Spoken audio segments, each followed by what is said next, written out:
We're in Champaign County outside the big town of Mutual. No, it's a little bitty town, but outside that town, you'll find people who enjoy doing things they've done for years. Roger Gaver, my guest. And Roger, as you take a look at the John Deeres behind us, people can see the little one. You say it's my little one. It was my first one. Tell us about it.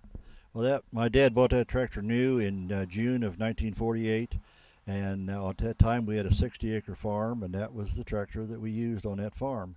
We bought a few pieces of equipment with it, which I still have, and I also have the original paperwork when the tractor was bought new. It was part numbers, prices, and everything.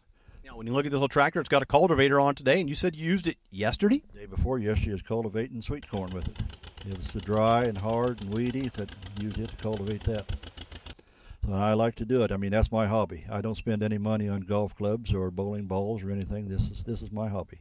Now, is vacation then, taking these to shows and talking to others? Oh, yeah, we enjoy that. In fact, we got a show coming up in July that you meet a lot of people that you haven't seen for a long time, and some people's got other tractors you haven't seen for a while, and it's just a good hobby, I think. Sit back and relax under a shade tree and just reminisce. Now, part of it, you look at it, there's just people that are diehard red or other paint color as you are green. Does that ever get in the way, or is it just that they've got a different interest in the same kind of thing?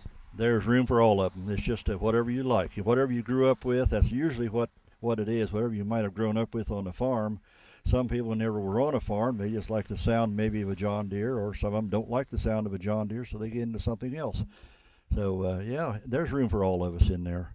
We kind of kid each other about their tractors and this and that, but there's one saying that some people don't let their friends drive John Deere, so just things like that. There's a lot of ways to get people started with a conversation. Tell me about how you start when you look at a tractor to say, is it something I ought to have? I mean, some of these have their own history, and you spend a lot of time with them. Tell us about some of those things. Well, whenever I go to look at one or I hear of one, I go look at it, and I think, well, this is going to need this or it's going to need that, or this is pretty good, Then you get a price, and then you go from there to see, well, can I afford that, or can I make something out of it at that price? And so that's the way I look at it, how much work it's going to take. But still, it's something that I do that I don't have to have done next week. Joining me, Chris Conley. And Chris, when we look around behind us, John Deere's, you got bit by the John Deere restoration bug when? Oh, I'd say about 18 years ago when I was, 18, 20 years ago, and helped my grandpa redo the V over here. And I was just like his little wrench go-getter, little gopher for him, and it was fun. There's a lot of family generations of things that continue on, but there's not a lot of them that carry as many generations and have the interest. What keeps you motivated to work on tractors today? Oh, I get to spend time with him. It's the biggest part of it, and it's fun. And, I can't play ball all my life. I did in high school. I still try to do a little bit now, but I don't, like he says, he don't golf. I don't golf, and this is just a good pastime to do and relive history. So in some ways you might say this is your set of John Deere golf clubs. Yeah, you can do that. I don't want to take his thunder, but yeah, I can do that. Now, when you get out and show these off, what kind of events do you take them to? Last year was my first year I took them to an event. Our two-cylinder club I had a plow days down south of London, and I took it down there. It was the first time we were plowing. It was fun. I've had a couple shows, but other than that, it's just get out and see new people, see new faces, get to meet people looking for parts. It's just a fun hobby. Is this something you do to go out and spend time with others who have similar interests? Oh, yeah, absolutely. It's just like you see golfers go out and golf with golfers. We go out and tractor with tractors. And you don't just take them to shows, you actually take them to some working events. That's got to be a little different, doesn't it? Oh, yeah. It's like I said, plowing is the first time I ever plowed, and you see tractors out now, you don't see them plowing anymore. You see them cultivating, this and that. You don't see them rolling the ground over 2 rows at a time. What do you do for a living? I'm a truck driver for GFS. So when you look at this, it really is something to kind of break down the monotony of every day and enjoy on the weekends. Yep. And like I said, the family's involved in it too, my wife, my son, and it's fun. And it's your boy that knows all the tractors. He got camera shy, but I guess he does know all of them. Yeah, he's good at them. He calls, like I said, he calls them the pumpkin patch tractor, but yeah, he likes them all.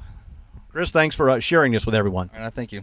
You're going to start to see a theme with all this. Bill Gaver and John Deere's. And Bill, when did you get bit by the John Deere bug, if you will? Oh, probably back about 30 years ago when I got out of high school. I grew up on a farm and then grew up around John Deere's about all my life. Which one of these is most memorable for you?